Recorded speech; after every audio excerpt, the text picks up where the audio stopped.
have this conversation with your mind several times before it acknowledges that you are in charge and that you really mean what you say. Imagine that your thoughts are like drops of water. One thought or one drop of water does not mean very much. As you continue to repeat the same thoughts over and over, you first notice a stain on the carpet, then there's a little puddle, then a pond, and as these thoughts continue, they can become a lake and finally an ocean. What kind of ocean are you creating? One that is polluted and toxic and unfit to swim in? Or one that is crystal clear and blue and invites you to enjoy its refreshing waters? All of us have these bags of manure that we carry around with us, called our past. And the people who have done things to us and the events and the circumstances, all of this stuff that we use and we bond to. And we bond ourselves to these wounds of our past, and we identify ourselves on the basis of these wounds. And every once in a while we set it down and we reach in there and we smear it all over ourselves. And then we wonder, why does my life smell so bad? I don't understand this. Whatever you pay attention to will naturally grow, at least for you.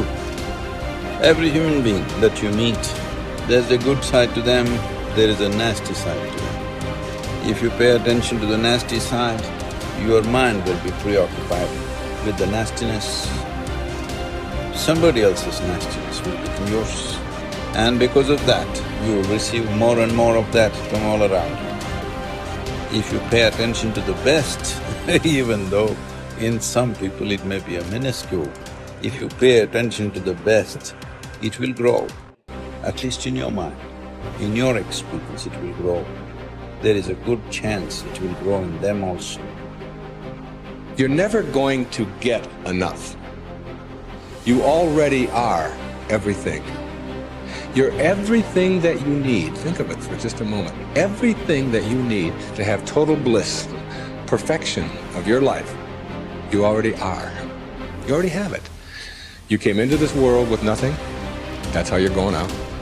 And the time that you have here, what you have is your uniqueness, your specialness, and you don't need anything else. Now think on this. If you don't know how to appreciate what you have and where you are in your life, you don't need anything else.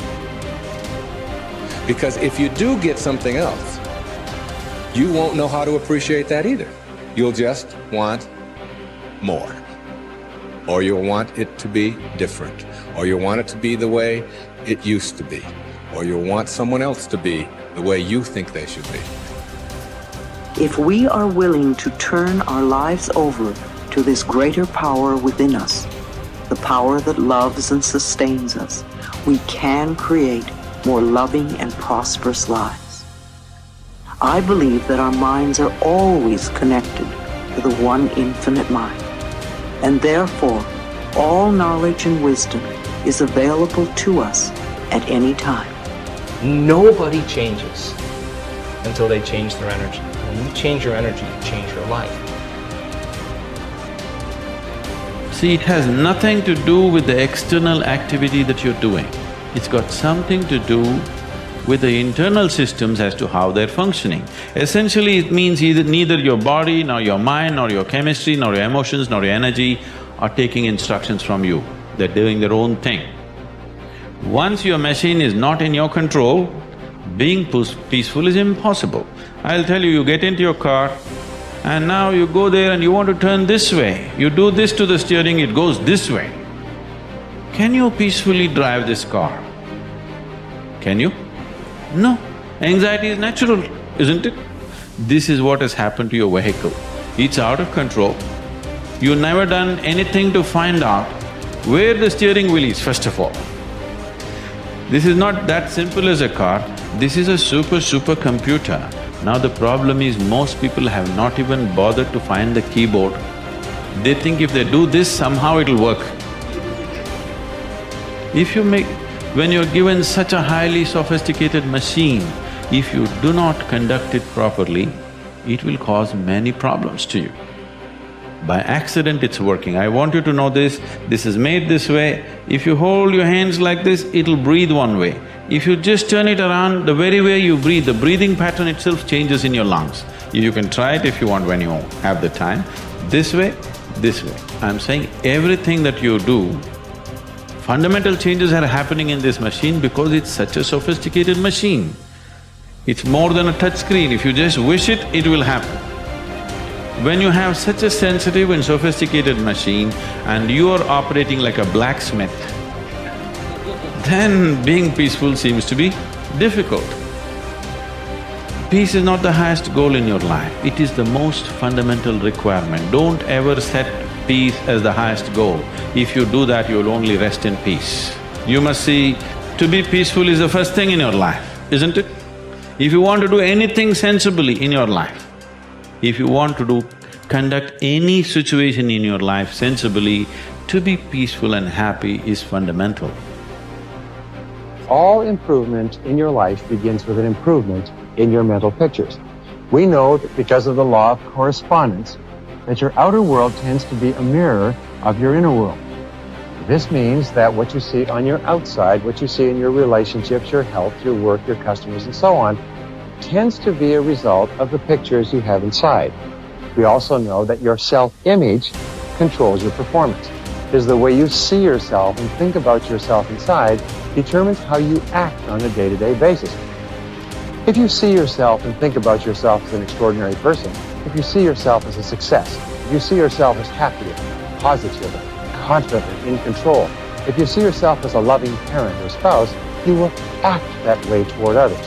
So therefore, all improvement in your life begins with an improvement in your mental pictures, with you consciously and deliberately selecting the pictures that you're going to allow your mind to dwell upon.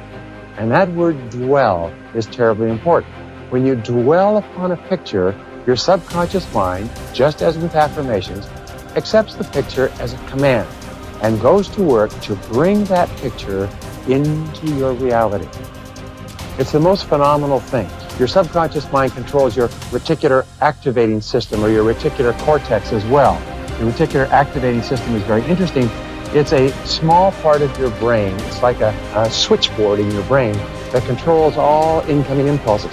Let me give you an example. If you begin to tell your brain that you intend to be a great success in your field, that you are going to move to the top, that you're going to be one of the most esteemed people in what you do, if you're going to make a lot of money, whatever it happens to be, this is accepted as a command. The reticular cortex switches on all these switches, and from then on, you begin to see all kinds of possibilities that help you move toward achieving that goal. Why is it that successful people move so rapidly toward achieving their goals? It's very simple. It's because they're thinking all the time, and as a result of thinking about what they want, they see all kinds of opportunities around them to achieve them. The average person doesn't even see, because the average person is so worried about how little money they have and how much their bills are, all the problems are, and the more they think about those things, the more they get them. Men and women with clear values who are living their lives consistent with their highest aspirations are those who have a deep sense of self-confidence and well-being. We also said that the most important value you can have is the value of integrity. Integrity is the value that guarantees all the others. Having integrity means that you will not compromise on what you believe to be right in any area. Integrity is absolutely essential if you want to capitalize on your strength.